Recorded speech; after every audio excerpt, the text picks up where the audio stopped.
요 분양 신청 관련해서 요걸 이제 해야 되는데, 첫 번째는 이제 경매를 받았을 때 경매를 받았거든요. 근데 이제 그 절차가 분양 신청까지 간 물건입니다. 그러면 진짜 중요한 게 뭐냐면, 여러분들이 경매 나와 있는 물건을 갖다가 지금 경매를 받으려고 하는데, 경매 물건을 가지고 있던 전 소유자가 분양 신청을 만약에 안 했더라 라고 하면 경락 받아봐야 소용없는 겁니다. 아시죠? 없습니다. 분양 신청을 반드시 해야 돼요. 반드시. 분양 신청은요, 이거는 따로 쓸게요. 이거 워낙 중요한 거라서.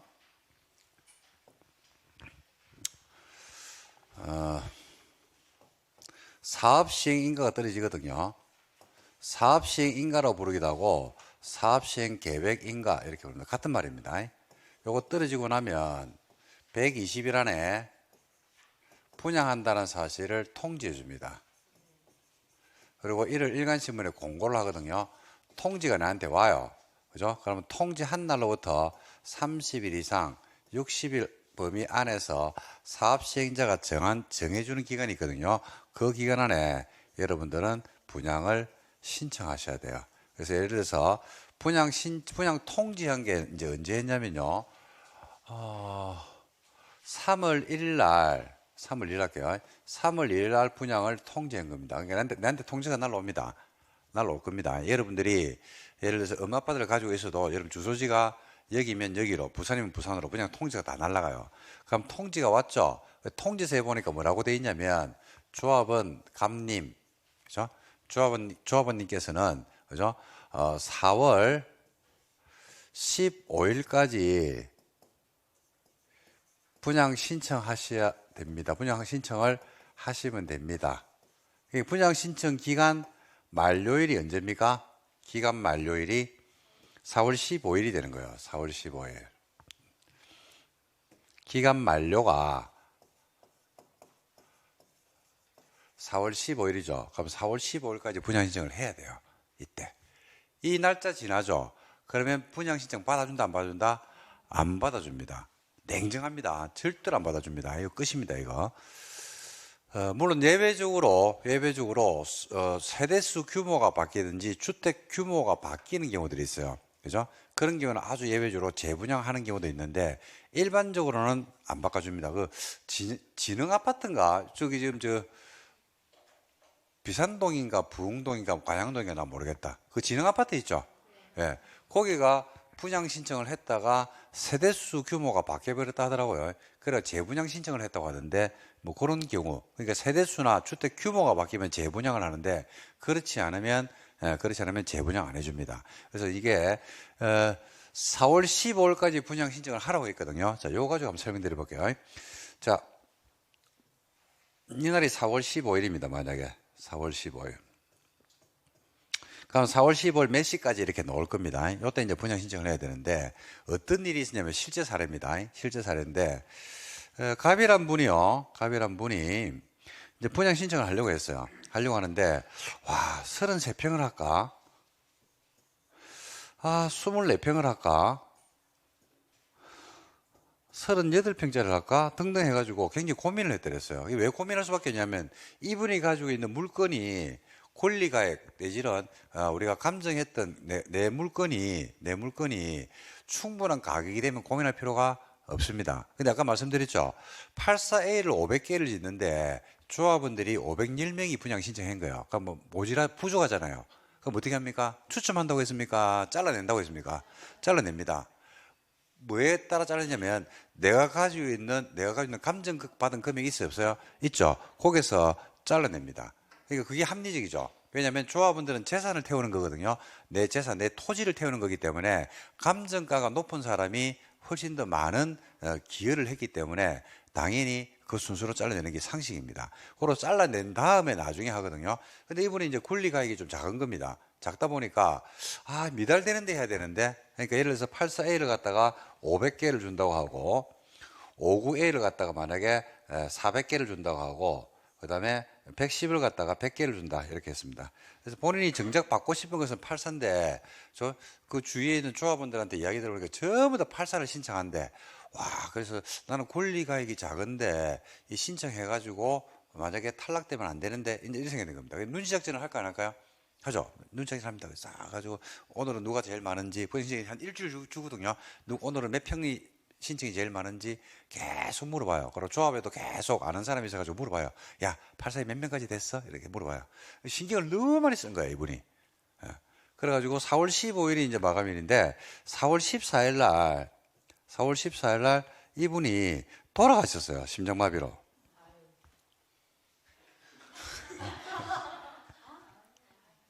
자, 신경을 너무 쓴 거야. 잡아먹으면 그냥 자면 되고. 그죠? 그리고 결석하고 싶으면 결석하면 안 되고 조퇴하면 되고 하면 되는데 그냥 하면 되는데 너무 신경을 많이 쓴 거야. 그래가지고 갑작스럽게 이제 돌아가신 겁니다. 그러니까 이제 초상을 치렀겠죠. 그죠? 그 14일이니까 15, 16일 날 출상했겠네요. 맞습니까? 17, 18일 날 사모가 지냈어요. 이제 조금 이제 가족들이 이제 정신이 들었죠. 그렇게 이제 이야기를 한 겁니다. 저 사모님이 아들한테 자완하고 자투가 있었거든요. 자완, 자투, 여완 이래가지고 삼형제가 있었거든요. 삼남매가 있었는데 이야기를 했어요. 사실은 너 아버지가 이거 분양받으려고 하다가 신경을 너무 많이 써가지고 시금을 전폐하고 그죠? 매일 하루에 담배를 5갑 피고 그러다가 너무 신경 많이 써가지고 이렇게 된 것 같다. 그런 거죠. 그래가지고 신청을 못 한 겁니다, 이분이. 그 이제 이 상속되는 분들 있죠. 이분들이 이제 뭐하러 가냐면 분양 신청을 하러 간 거예요. 해야 되니까. 그 언제 갔습니까? 4월 18일 날 사모 끝내고 나서 급하니까 4월 18일 날 간 거예요, 조합에. 가니까 조합에서 뭐라고 이야기합니까? 분양 신청 기간이 만료일이 언제더라? 4월 15일이죠. 4월 15일. 기간 지났다, 안 지났다? 지났다. 그래서 분양신 안 받아줍니다, 이거. 청산자로 바뀌어요, 이거는. 될 대로 안 받아줍니다. 이걸 받아주면요, 이런 예외적인 사유가 많이 생긴다, 안 생긴다? 생기죠. 다 받아줘야 돼요. 그러면 분양 못 합니다, 이거. 그래서 안 받아줍니다. 그래서 두 개를 꼭 반드시 명심하셔야 되는데, 혹시 조합 원인분, 원조합원이든지 승계조합원이 자격을 가지고 계신 분들은 분양 신청 기간 안에 반드시 분양 신청을 해야 됩니다. 이런 경우들이 있어요, 이런 경우들이. 안 끝내는 거지. 난 분양 안 받았긴데 뭐 청산하고 할 거야 라고 하시는 분들이 있을 수 있었어요? 있죠. 그래서 분양 신청 안 했어. 이것도 실사례인데 분양 신청 안 했어. 기간 안에 신청 안 했어. 신청 안 하고 나서 보니까 가격 분양이 딱 끝나버렸거든요. 딱 끝나고 나니까 가격이 팍 올라가는 경우 있어 없어요? 있죠. 후회되는 거야. 아이씨 이제 할란다. 이때 할란다. 된다? 안 됩니다. 그래서 만약에 분양 신청을 했는데 내가 지금 내면의 의사는 나는 싫어. 난 분양 받기가 싫어. 그리고 그냥 청산받고 끝내고 싶어. 그럴 수 있어 없어요? 있죠. 그럼에도 불구하고 분양 신청을 해야 된다 말입니다.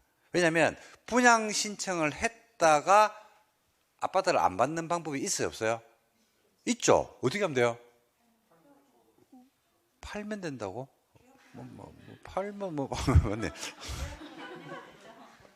잠이 확 깨네요. 맞네. 팔면 되네. 누가 안 사면. 그죠? 팔면 되는 게 아니고, 그 다음 단계가 있거든요. 그 다음 단계가 동호 추첨을 합니다. 그죠? 요 있잖아. 동호 추첨. 동호 추첨을 할 때 안 가면 돼요. 그 어떤 걸 합니다. 나는 안 받을 거야. 동호 추첨 안 할 거야. 아니다. 그래도 동호 추첨을 해야 된다. 왜냐면 동호 추첨했는데 한강뷰에다가 로얄동, 로얄호가 되면 피가 엄청 붙어버리잖아. 아깝잖아. 한번 그래도 복권 끌어가는 봐야 되지 않나? 아니, 복권이 있는데, 이거 뭐, 당첨 안 돼, 이라고 찢어버리기보다는 그래도 한번 맞춰야는 봐야 안 될까? 그죠? 그러고 나서 동호 추첨을 했는데, 안 받고 싶어. 그럼 안 받을 수 있어, 없어요? 이제 그러니까 했어요. 이거 하라고 해가지고 했어. 이때. 그래가지고 안 하려고 했는데 동호 추첨을 해래. 에이씨, 이거 했어. 네 말대로. 했어. 근데도 받기 싫어. 그럼 안 받는 방법이 있다, 없다? 예? 있죠. 동호 추첨이 되고 나면 분양 계약을 체결해야 되거든요. 그때 계약을 안 하면 돼요. 그러면 뭐가 된다? 청산자가 되는 겁니다. 이렇게. 그래서 너무 결연한 의지를 다지면서 나는 분양을 받지 않을 거야 라고 해가지고 결연한 의지를 다지면서 분양 신청을 안 할 필요까지는 없다.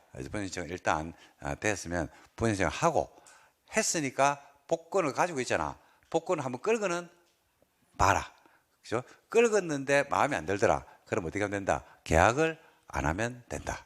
그래서 방법이 있습니다. 방법이 있으니까 그렇게 빠져나가시면 되니까 원천 차단하는 것은 제가 볼 때는 너무 무리가 되지 않을까 이렇게 생각합니다. 분양 신청 관련해서 상당히 민원도 많고 이와 관련된 우리가 논쟁도 많고 그러니까 이 부분들은 여러분들 분양 신청은 꼭 좀 기일 안에 하시는 쪽으로 그렇게 했으면 좋겠다. 그리고 갑이란 분이 이런 경우 있죠.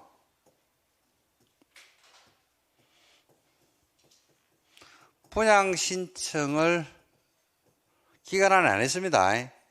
안 했는데 채무 불이행으로 진주 아파트가 경매에 나왔습니다.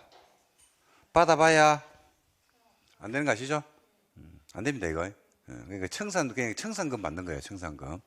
근데 분양 신청을 했어. 그럴 때는 뭘 확인해야 될까요? 분양했어. 했어. 그 분양했다고 해서, 분양했어? 오케이! 이러면서 바로 경매 받으면 돼, 안 돼? 안 돼. 이거 한 개 반드시 거쳐야 돼. 뭐? 표정이 너무 심각한데, 그렇게 너무 심각한 표정을 지을 필요가, 그런 건 아니고. 뭘 해야 확인해야 될까요? 네? 무엇을 신청했는지를 봐야 돼요. 내가 원하는 평수를 신청했는지를 봐야 돼. 나는 뭘 원하는데? 이걸 원하는데, 이분이 분양 신청한 것은요, 이거라. 그러면, 나는 진짜 분양을 받아가지고, 진주 아파트 재건축되고 나면 살 거거든요. 근데 가족이 4명이야. 방 3개 있고, 화장실 2개 있고, 뭐 이런 거 꼭 필요해. 그런데,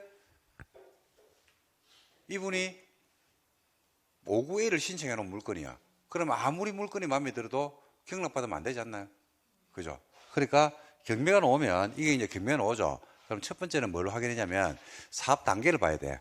사업 단계를 보니까 이제 조합 설립 단계야. 조합 설립 단계니까 분양이라는 게 없잖아. 그러니까 그거는 이제 신경 안 써도 되잖아. 근데 알아보니까 사업 시행가가 떨어져 가지고 그죠? 분양을 갖다가 했다는 소문이 있어. 그럼 큰일 났죠. 그러니까 바로 딱 경락받으면 안 되고 빨리 뛰어가가지고 분양 신청 기간이 언젠지를 확인해야 돼.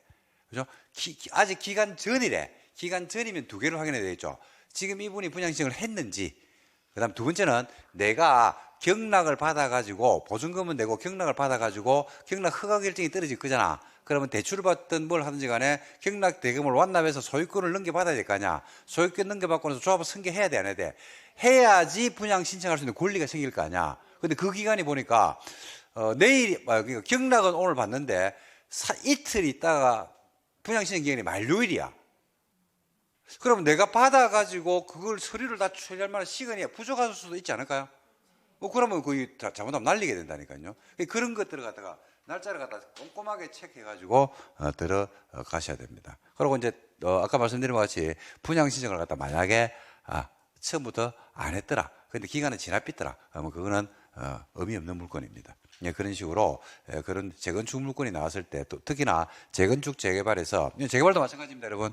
재건축 재개발에서 분양 신청 기간이 임박한 물건이 있으면 오는 여러분들이 꼭 반드시 필히 무조건 이런 사항 주의사항들을 체크하셔가지고 여러분들이 경락을 받는 쪽으로 방향을 틀고 그와 관련된 조사를 하셔야 됩니다. 이거는.